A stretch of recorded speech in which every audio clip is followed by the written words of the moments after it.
Assalamualaikum warahmatullahi wabarakatuh. Salam Om Swastiastu, Namo Buddhaya, salam kebajikan. Terima kasih atas kesempatannya pada presentasi kali ini. Di sini saya Alfa Fitri selaku pembuka dalam presentasi kali ini ditemani oleh Terry Zahilia, Noval Afrian, Emanuela, Muhammad Redeni Priasto, dan satu rekan kita yang tidak bisa hadir karena ada halangan dan kegiatan di luar kampus, yaitu Joshua Panggabean. Dalam kesempatan kita kali ini, kami akan menyelidiki atau kami akan membahas suatu kasus korupsi PT Asuransi Jiwasraya, yang dimana di dalamnya terdiri daripada unsur penyidikan dan penuntutan, yang tentu sebelumnya kita akan membahas mengenai kronologi kasusnya terlebih dahulu. Next slide.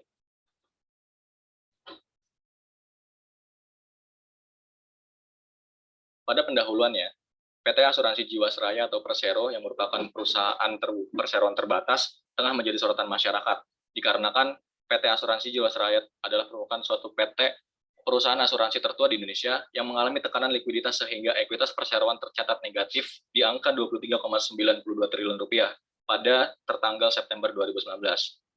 Kemudian, Jiwasraya membutuhkan uang sebesar 32,89 triliun rupiah untuk kembali sehat menjadi perusahaan yang baik.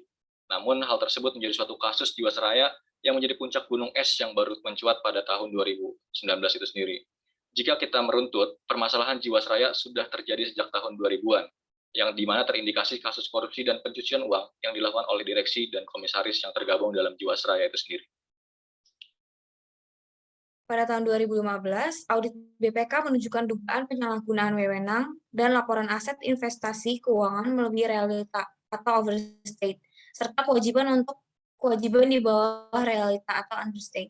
Jiwasraya membeli obligasi medium term note pada perusahaan yang baru berdiri 3 tahun tanpa pendapatan dan terus merugi. BPK mengungkapkan kejanggalan pembelian saham dan reksadana lapis kedua dan ketiga yang tidak disertai kajian memadai tanpa mempertimbangkan aspek legal dan kondisi keuangan perusahaan. Pada tahun 2016, OJK meminta perusahaan menyampaikan rencana pemenuhan rasio kecukupan investasi karena sudah tidak lagi menggunakan mekanisme reasuransi. Dan BPK juga menemukan nilai pembelian sejumlah saham dan reksadana lebih mahal dibanding pasar, sehingga berpotensi merugikan perusahaan sekitar 601,85 miliar. BPK mencatat investasi tidak langsung senilai 6,04 triliun atau setara 27,78% dari total investasi dan perusahaan pada tahun 2015. Jiwasraya melepas saham dan reksadana lapis kedua dan ketiga sesuai dengan rekomendasi BPK.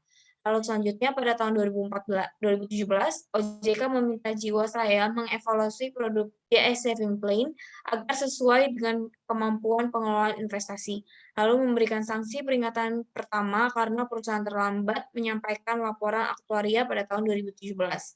Lalu pendapatan premi GS Saving Plan mencapai sejumlah 21 triliun dan laba sejumlah 2,4 triliun atau naik 37,64% pada tahun 2016. Ekuitas surplus sebesar 5,6 triliun terhadap kekurangan cadangan premi 7,7 triliun karena belum memperhitungkan penurunan aset. Perusahaan kembali membeli saham reksadana lapis kedua dan ketiga. Lalu OJK tidak menemukan saham dan reksadana yang melebihi batas investasi, yaitu 10% saham dan 20% reksadana pada setiap manajer investasi. Pencatatan liabilitas yang rendah dari semestinya membuat laba sebelum pajak mencapai 128 miliar dari sebelumnya, rugi sekitar 7,26 miliar.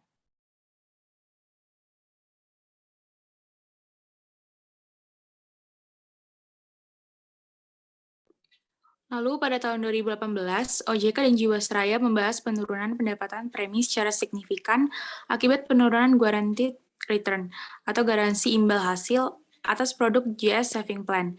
OJK mengenakan denda administrasi sebesar 175 juta atas keterlambatan penyampaian laporan keuangan pada tahun 2017.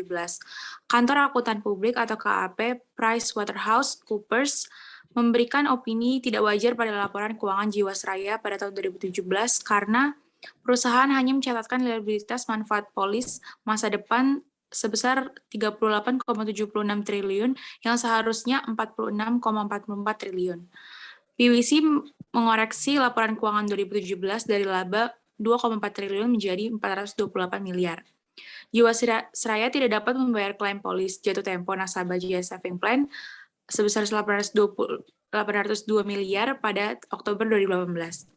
Kualitas aset investasi Jiwasraya hanya 5% dari aset investasi saham senilai 5,7 triliun pada tahun 2018, yang ditempatkan pada saham blue chip. Hanya 2% dari aset investasi saham dan reksadana yang dikelola manajer investasi berkualitas. Jiwasraya hanya mampu mendapatkan 1,7 triliun dari penjualan sebagian saham dan reksadana yang bisa dijual, karena harganya anjlok, serta masih terdapat 8,1 triliun di 26 saham dan 107 reksadana yang tidak bisa dilepas. BPK menyebutkan Jiwasraya melakukan investasi aset beresiko untuk mengejar imbal hasil tinggi sehingga mengabaikan prinsip kehati-hatian. Lalu, pada tahun 2019, Jiwasraya membutuhkan dana sebesar 32,89 triliun untuk memenuhi rasio solvabilitas atau risk-based capital sebesar 120%. Aset Jiwasraya tercatat 23,26 triliun, kewajibannya 50,5 triliun, nilai kualitas negatif 27,24 triliun, dan liabilitas produk Jaya Saving Plan tercatat 15,75 triliun. Total klaim jatuh tempo yang gagal bayar mencapai 12,4 triliun. Lalu, pada tahun 2020, Kejaksaan Agung meminta BPK memulai audit investigasi Jiwasraya dan OJK. Dan klaim nasabah yang akan jatuh tempo hingga akhir tahun 2020 mencapai 16,1 triliun.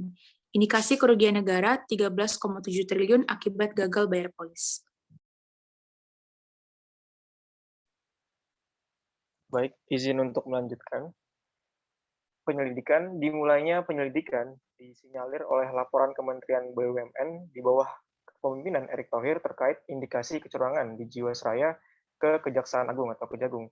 Hal itu dilakukan setelah pemerintah melihat secara rinci laporan keuangan perusahaan yang dinilai tidak transparan dan mensinyalir investasi Jiwasraya banyak ditaruh di saham-saham gorengan. Hal ini yang menjadi salah satu dari sekian masalah gagal bayar klaim asuransi Jiwasraya. Kepala Pusat Penerangan Hukum Kejaksaan Agung Hari Setiono memeriksa 38 saksi, 18 orang diantaranya merupakan petugas bank dari 17 bank swasta maupun negeri.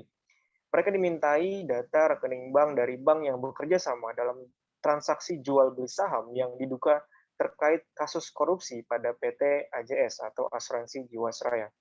Sementara 20 saksi lainnya merupakan saksi dari manajemen PT AJS, 4 saksi dari perusahaan manajemen investasi, 1 saksi konsultan pajak tersangka HP, 2 saksi dari bank yang terkait proses transaksi saham, dan 1 saksi dari broker.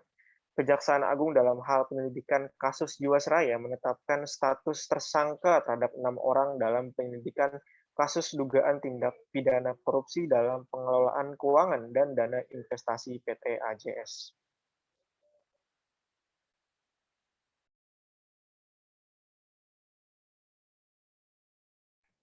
Baik, selanjutnya terkait dengan penyidikan keenamnya merupakan Komisaris PT Hansen International Tbk atas nama Beni Cokro Saputro, lalu ada Presiden Komisaris PT Trada Alam Mineral Tbk atas nama Heru Hidayat, mantan Direktur Keuangan PT AJS yaitu Heri Prasetyo, mantan Direktur Keuangan PT Asuransi Jiwasraya yaitu Henrisman Rahim, dan mantan Kepala Divisi Investasi dan Keuangan PT Asuransi Jiwasraya yaitu atas nama Syah Mirwan, dan Direktur PT Maxima Integra atas nama Joko Hartono Tirto.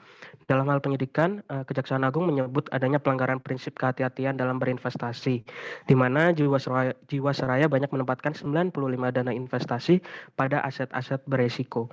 BPK mengumumkan pernyataan resmi terkait skandal Jiwasraya. Salah satunya adalah perseorangan sejak 2006. Selanjutnya Kepala Pusat Penerangan Hukum Kejaksaan Agung atas nama Hari Setiono juga memeriksa 38 saksi.